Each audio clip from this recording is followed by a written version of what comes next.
Hello बच्चों, आज मैं आप लोगों को क्लास 7 का हिंदी चैप्टर 17 का क्वेश्चन आंसर करवाने वाला हूं। इससे पहले मैंने आपको पार्ट 1 वीडियो आया था, उसमें इसका मैंने पूरी तरह से कहानी को अच्छी तरह से आपको पढ़कर समझा दिया था और सोना के बारे में बता भी दिया था किस तरह महादेवी वर्मा ने अपना वचन लिया था कि मैं हिरन का बच्चा नहीं पालूंगी, लेकिन फिर अपना इसको निश्चय बदलना पड़ गया। ये सारी चीज़ मैंने आपको बता दिया था। आज मैं इसका क्वेश्चन आंसर करवाऊँगा।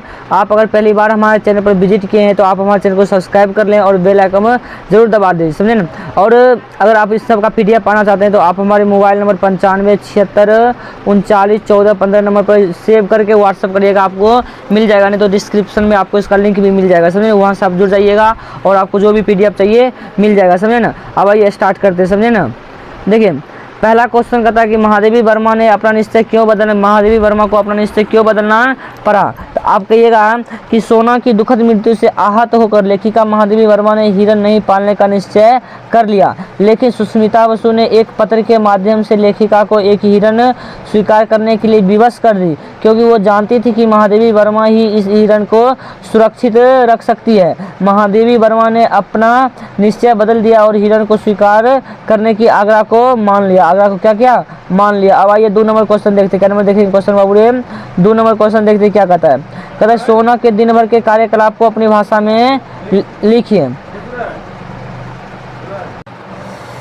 देखिए, कहता है कि सोना के दिन भर के कार्यकलाप को अपनी भाषा में लिखिए। तो आप कहिएगा कि रात में लेखिका का साहचर्य के बाद प्रातः होते ही सोना घर से निकलकर बाहर आती है और मैदान में खड़ी होकर चौकड़ी भरती है, छात्रावास के बच्चों के साथ दौड़ती खेलती है, छात्रावास के हर एक रूम में कक्षा के भीतर जाके वस्तु को निहारती है, बच्चों के हाथ से दिया हुआ खाद्य पदार्थों को खाती है, वर्ग के समय सभी वर्ग में जाकर देखती है, कुछ समय अन्य पशुओं के साथ भी बिताती है, मैदान में घास खाती है तथा दूध चना प्रेम से खाती है, कुछ समय अपने अन्य पशुओं के साथ जीवों के साथ सहचर्य बिताती है और उसके साथ रहती है। और 3 नंबर कहता है कि सोना को छोटे बच्चे क्यों अच्छे लगते थे। तो आप कहिएगा छोटे बच्चे उनके साथ खेलते थे, दौड़ते थे, उसे प्यार करते थे, तो इसी कारण सोना को छोटे बच्चे अच्छे लगते थे। अब आइए कहता है कि भाव स्पष्ट करिए। क्या कहता है, भाव स्पष्ट करिए, समझे। कहता है कि जब मृत्यु इतनी अपवित्र और असुंदर है तब उसे बांटते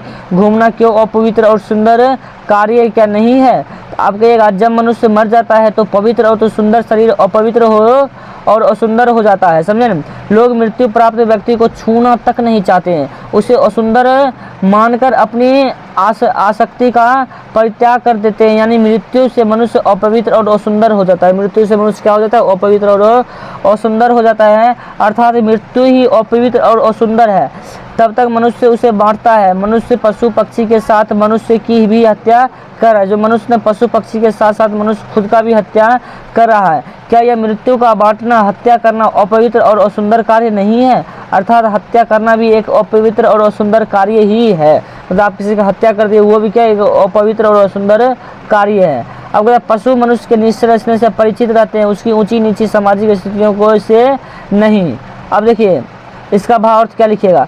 कहिएगा पशु मनुष्य के निश्चल स्नेह से परिचित होते हैं, मनुष्य उसके प्रति स्नेह प्रदान करता है, उस मनुष्य के प्रति पशु भी अपना स्नेह प्रकट करते हैं, चाहे मनुष्य गरीब हो या अमीर हो, ऊंच हो या जाति का निम्न हो, समझे ना। उससे कोई मतलब नहीं, केवल वो अपने स्वामी के निश्चल स्नेह से परिचित होता है। अब ये पाठ से आगे कहता है कि सोना के सौंदर्य का वर्णन अपने शब्दों में करिए। सोना के सौंदर्य का वर्णन अपने शब्दों में करिए। तो आप इसके आंसर में क्या लिखिएगा, आप इसके आंसर में लिखिएगा कि सोना महादेवी वर्मा जी के यहाँ पलने वाली हिरन थी, जो हिरन शावक के रूप में वर्मा जी के घर से लाई गई थी।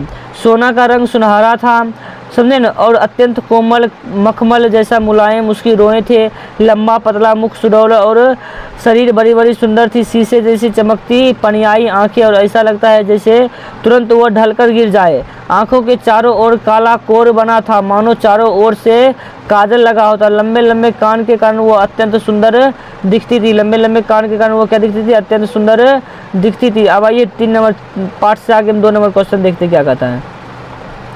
कहता है पशु पक्षियों की सुरक्षा के लिए आप क्या क्या करना उपाय करेंगे। तो आप कहिएगा पशु पक्षियों की सुरक्षा के लिए हम समुचित वन संसाधन को सुरक्षित रखने का उपाय करेंगे, पशु पक्षियों के शिकार पर रोक लगे इस प्रकार के उपाय करेंगे, पालतू पशु पक्षी के खान पान रहन सहन उसको रोग के निदान के लिए उसके प्रति जागरूक रहेंगे इत्यादि कर सकते हैं। अब देखिए क्या होता जब हिरण के 3-4 दिन के बच्चे लेखिका के पास ना लाया जाता तो आप कहिएगा कि हिरण के 3-4 दिन के बच्चे को निष्ठुर मनुष्य ने उसकी मां को मारकर हिरण शावक को उठाकर ले आए। यदि वह वन में ही रह जाता तो मां के अभाव में क्या होता, मर जाता। अब हेमंत वसंत और फ्लोरा सोना से दोस्ती ना करते तो क्या होता। तो हेमंत वसंत और फ्लोरा सोना से दोस्ती नहीं करती तो हेमंत वसंत और फ्लोरा की चर्चा इस कहानी में क्रूर हिंसक जानवर के रूप में ही हो जाता। पशु दूसरे पशु पर विश्वास करते, एक पशु जो होता है दूसरे पशु पर क्या करते, विश्वास करते। यह दृश्य भी इस कहानी में नहीं बन पाता, यह दृश्य भी इस कहानी में नहीं बन पाता। अब आइए आगे देखते आगे क्या कहता है। कहता लेखिका बद्रीनाथ की यात्रा पर ना जाती तो कहिएगा लेखिका बद्रीनाथ की यात्रा पर ना जाती तो सोना की जान नहीं जाती, क्योंकि लेखिका के अभाव को पाकर वो गेट से बाहर निकलने लगी थी, जिसके कारण उसके रक्षकों ने उसे सुरक्षा की दृष्टि से रस्सी में बांध कर रखा था। इसके बाद उसकी जान चली गई। अब आइए आप व्याकरण देखेंगे बच्चों, क्या देखेंगे, व्याकरण। टेंशन नहीं लेना, आप व्याकरण देखिए। इसमें आपको जाना होगा अनुनासिक और अनुस्वार, अनुनासिक और क्या जाना होगा, अनुस्वार। देखिए अनुनासिक जो होता है ना उसमें चांद बिंदु होता है, क्या होता है, चांद बिंदु। ऐसे ही कुछ आपको उदाहरण लिखना है जिसमें अनुनासिक और अनुस्वर का प्रयोग होता है। देखिए अनुस्वर होता है किसी भी ऊपर में अनुस्वर में एक बिंदी रहता है, समझे ना, और एक ऐसे करके बिंदी रहता है, ऐसे करके रहता है बिंदी। लेकिन अनुनासिक, अनुनासिक में चांद रहता है, अनुनासिक में क्या रहता है, चांद रहता है, समझे। इसका कुछ उदाहरण आपको लिखना है तो जैसे हो जाएगा चांद, हो जाएगा हंसना, गांव, आंख, ऊंट, पाँच, बांसुरी आदि हो सकता है। अब इसके बारे में जान लेते हैं कि अनुनासिक का चिन्ह जो है वो चंद्र बिंदु होता है, क्या होता है, चंद्र बिंदु। जैसे आपको एग्जाम्पल में देखे लिए हैं, नियम जिन स्वरों के उच्चारण मुख और नासिक दोनों से किया जाता है उन्हीं स्वरों को लिखते समय वर्ण के अनुनासिक स्वर का प्रयोग किया जाता है। अब अनुस्वर देखिए किसी भी बिंदु की किसी भी अक्षर के पहले ऊपर में आंसर लगता है, समझे, ऐसे बिंदी लगता है इसे, समझे। देखिए इसका प्रयोग जैसे इसमें होगा डो में, नो में, नो में, मो में, ये सब पंचायत कहलाते हैं। मतलब कि 5वां लेटर जो होता है किसी भी अक्षर का, कबरगी, टबरगी, पवरगी लास्ट में होता है, समझ लें, चबरगी उसमें होता है। जैसे देखिए इसका उदाहरण देखिएगा, भांग हो जाएगा, पंख हो जाएगा, परंतु, गंदा, सुंदर, पंजे, गंजा, गंज, गंगा, गंज, ऐसी हो जाएगा। अब आइए और कुछ है आपको समझे ना। इसमें देखिए क्या कहता है, इसमें कहता है कि इन वाक्यों में रेखांकित शब्दों के कारक चिन्ह को पहचान कीजिए। कारक चिन्ह इसमें क्या होगा, कहता है मैंने निश्चय किया कि अब हिरण नहीं पालूंगी। तो इसमें ने जो है, ने या क्या, ये कर्ता ने कर्म को करण से कर्ता ने कर्म को करण से संप्रदान के लिए पदार्थ से संबंध का केरी अधिकरण हरि में परो बला है, समझे ना। उसी से आपको लिखेगा तो पैराम हो जाएगा, कर्ता यानी ने हो जाएगा। फिर कहता है जिसमें उसके लिए स्नेह छलकता हो, मतलब के लिए इसको कहते हैं संप्रदान। क्या कहते हैं, संप्रदान। कहता कोदोली कूदकर मेरे कंधे पर आ बैठी, मतलब कि मेरे कंधे पर क्या है, यह भी एक करता है, यह अधिकरण हो जाएगा। क्या अधिकरण में पर होता है। हिरण शेर से डरता है, से यह हो जाएगा अपदान से। अरे यह तो बहुत सुंदर है, अरे हो जाएगा संबोधन, अरे क्या हो जाएगा, संबोधन। मेरी दृष्टि सोना को खोजने में लगी थी, को हो जाएगा कर्म, को क्या हो जाएगा, कर्म। अब आइए आगे देख लेते क्या कहता है। कहता है कई बार दो शब्द मिलकर भी एक शब्द बनते हैं, जैसे छात्र, छात्रा जो आवास वाला छात्रावास, छात्र जो आवास वाला छात्रावास, छात्र होता क्या होता है, छात्र। जैसे सूर्य जो उदय सूर्योदय, पूर्व जो उत्तर पूर्वोत्तर, विद्या जो अर्थी विद्यार्थी, धन जो उपार्जन मतलब धनोपार्जन, प्रति जो एक बराबर प्रत्येक। अब कुछ करने के लिए क्या है, कुछ करने के लिए यह भी देख लेते, इसको भी काय छोड़ेंगे। जब इतना करवे किए इतना पढ़वे किए तो थोड़ा बहुत काय छोड़े।